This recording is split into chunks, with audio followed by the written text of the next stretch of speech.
Hello నమస్తే, నేను అశోక్. మాజీ ముఖ్యమంత్రి జగన్మోహన్ రెడ్డి కేసులకు సంబంధించి గందరగోళం నడుస్తూనే ఉంది. ఆయన్ని ఎప్పుడు అరెస్ట్ చేస్తారు, ఎప్పుడు అరెస్ట్ అవుతారంటూ కూడా టీడీపీకి సంబంధించిన శ్రేణులు కావచ్చు, లేదంటే టీడీపీకి సంబంధించిన మీడియా కావచ్చు, రోజు వార్తలు ప్రసారం చేయడం, లేదంటే వాటి మీద హెడ్లైన్స్ పెట్టి వివిధ రూపాల్లో కూడా దాని మీద ప్రచారం అయితే సాగుతూ ఉంటుంది. ముఖ్యంగా టీడీపీకి సంబంధించిన కొన్ని మీడియా ఛానల్స్ కావచ్చు, సోషల్ మీడియాకి సంబంధించి కావచ్చు, ప్రతిరోజు జగన్మోహన్ రెడ్డి బెయిల్ రద్దు అవబోతుంది, జగన్మోహన్ రెడ్డిని అరెస్ట్ చేస్తారు, జగన్మోహన్ రెడ్డి మళ్ళీ జైలుకి వెళ్ళబోతారు, ఇలాంటి వాదనలు మనం పదే పదే చూస్తూ ఉంటాం, వింటూ ఉంటాం. అయితే దీనికి ఆజ్యం పోసే విధంగా, దీన్ని ఇంకా కొంచెం రెచ్చగొట్టే విధంగా ప్రస్తుత డిప్యూటీ స్పీకర్గా ఉన్నటువంటి రఘురామకృష్ణరాజు గారు జగన్మోహన్ రెడ్డి కేసులకు సంబంధించి, జగన్మోహన్ రెడ్డి ఈడీ కేసులు ఏవైతే ఉన్నాయో వాటికి సంబంధించి కదలికలపైన, వాటికి సంబంధించినటువంటి విచారణను ఒక రాష్ట్రం నుంచి మరొక రాష్ట్రానికి పంపించాలి, ఒక రాష్ట్రం నుంచి మరొక కోర్టుకి బదిలీ చేయాలని చెప్పేసి కూడా ఆయన ఒక పిటిషన్ అయితే దాఖలు చేశారు. దాని మీద విచారణ కూడా జరుగుతుంది. అయితే ఈ విచారణకు సంబంధించి ఈరోజు జగన్మోహన్ రెడ్డి కేసుల బదిలీకి సంబంధించి ఏదైతే డిప్యూటీ స్పీకర్గా ఉన్నటువంటి రఘురామకృష్ణరాజు గారు ఏదైతే పిటిషన్ వేశారో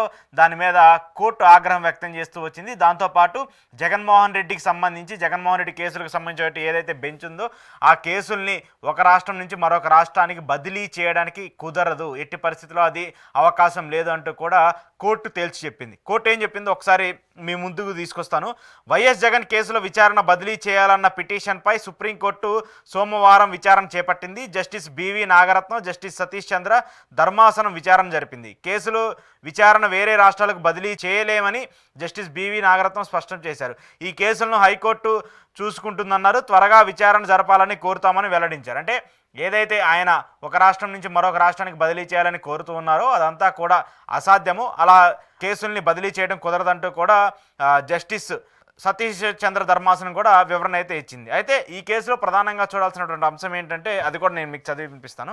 ఈ కేసులకు సంబంధించి ఎక్కడా కూడా విచారణని వేరే రాష్ట్రాలకు తరలించే పరిస్థితి ఉండదు, దానికి సంబంధించి బదిలీ చేసే అవకాశం ఉండదు. కానీ విచారణకు సంబంధించి వేగవంతంగా చేయాలని, ఆ కేసులకు సంబంధించిన అప్డేట్స్కి సంబంధించిన ఇన్ఫర్మేషన్ మాత్రం ఇస్తామంటూ కూడా కోర్టు చెప్తూ వస్తుంది. అయితే ఈ కేసులో మీకు సంబంధం ఏంటని రఘురామకృష్ణరాజు తరపు న్యాయవాదిని సుప్రీంకోర్టు ప్రశ్నించింది. సిబిఐ తరపు న్యాయవాది ఈ కేసులో వాదనలో సమయం కోరారు. దాంతో విచారణను వచ్చే సోమవారానికి సుప్రీంకోర్టు వాయిదా వేసింది. కేసుల విచారణకు హైకోర్టు పర్యవేక్షిస్తుందని సీనియర్ న్యాయమూర్తి ముకుల్ రోహిత్కి తెలిపారు. ట్రయల్ కోర్టులో డిశ్చార్జ్ పిటిషన్లపై పెండింగ్లో ఉన్నాయని ముకుల్ తెలిపారు.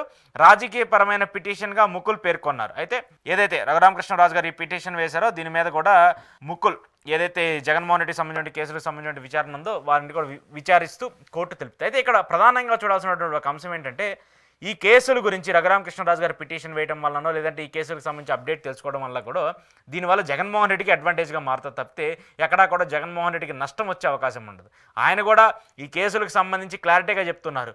ఒకవేళ అలాంటి తప్పిదాలు జరిగి ఉంటే క్లారిటీ ఇవ్వండి, మీరు ఒకవేళ అరెస్ట్ చేయాలని కూడా చేయండి అని ఆయనే క్లియర్గా చెప్పారు.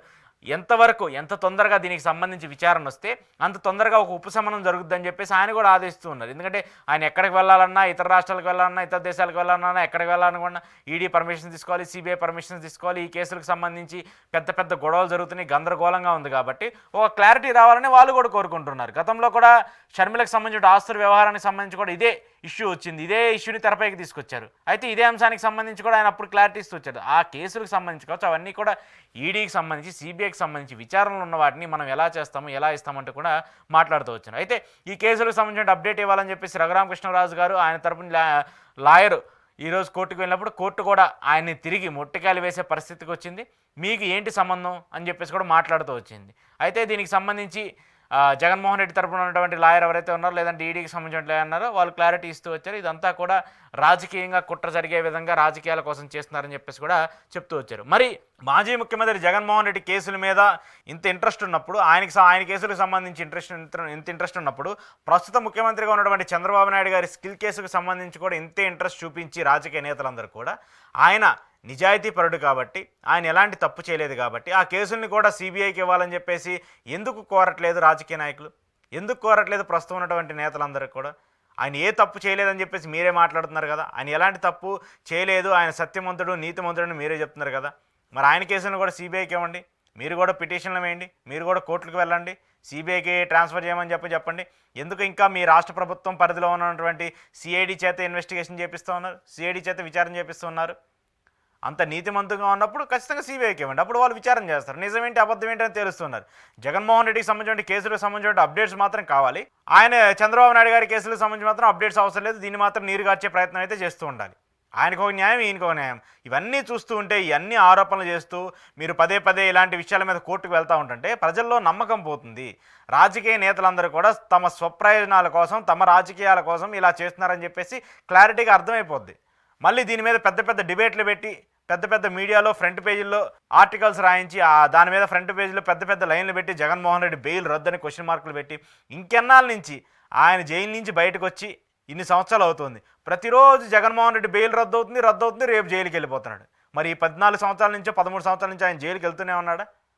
ఆయన రోజు జైల్లోనే ఉన్నట్టున్నాడు. మీకు సంబంధించి కావచ్చు, లేదంటే కొన్ని మీడియా సంబంధించి ఛానల్కి సంబంధించి కావచ్చు, లేదంటే కొంతమంది వ్యక్తులకు సంబంధించి కావచ్చు.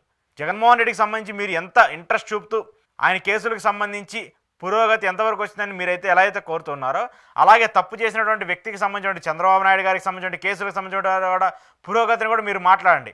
అప్పుడే మీరు నిబద్ధత, నిజాయితీ గల రాజకీయ నాయకుడు అని చెప్పేసి ప్రజల్లో ఒక అవగాహన వస్తుంది. మిమ్మల్ని ప్రజలు నమ్మే పరిస్థితి కూడా వస్తుంది. అలా కాకుండా రాజకీయ పరంగా కక్ష చేయాలని చెప్పేసో, లేదంటే ఒకరిని ఇబ్బంది పెట్టాలని చెప్పేసో, ఆ ఛానల్కే పెట్టాలి, లేదంటే వాళ్ళకే వేయాలి, ఆయన బెయిల్ రద్దు చేయాలని చెప్పేసి ఇలా మాట్లాడితే కోర్టుల నుంచి కూడా ఇలా తిట్లు తినాల్సి వస్తుంది.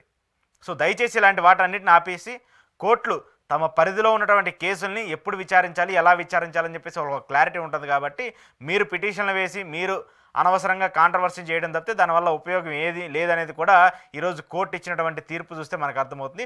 కోర్టు ఫైనల్గా చెప్పింది ఏంటంటే ఈ యొక్క కేసుల్ని మరొక రాష్ట్రానికి బదిలీ చేయడం కుదరదు. ఏదైతే ప్రస్తుతం ఏ రాష్ట్రంలో అయితే విచారణ జరుగుతుందో ఆ రాష్ట్రంలోనే జరుగుతుంది. దానికి సంబంధించి క్లారిటీ వస్తుందని చెప్పేసి కూడా చెప్తూ వచ్చారు. కాకపోతే దీనికి సంబంధించి విచారణను త్వరగా పూర్తి చేయాలని చెప్పేసి ఆదేశాలు ఇస్తామని చెప్పేసి కోర్టు తెలిపింది. అయితే ఈ దెబ్బతో మాత్రము ప్రస్తుత డిప్యూటీ స్పీకర్గా ఉన్నటువంటి రఘురామకృష్ణంరాజు గారికి ఒక ఎదురు దెబ్బ తగిలింది. ఆయన కేసులకు సంబంధించి ఏదైతే ఆయన కేసులకు సంబంధించిన రద్దు చేయాలి, లేదంటే ఇంకోటి చేయాలని చెప్పేసి ఏదైతే మాట్లాడుతూ వస్తున్నారో అవన్నీ కూడా అసాధ్యం, అవన్నీ కూడా కుదరదంటూ కూడా కోర్టు ఈరోజు డైరెక్ట్గానే చెప్పింది.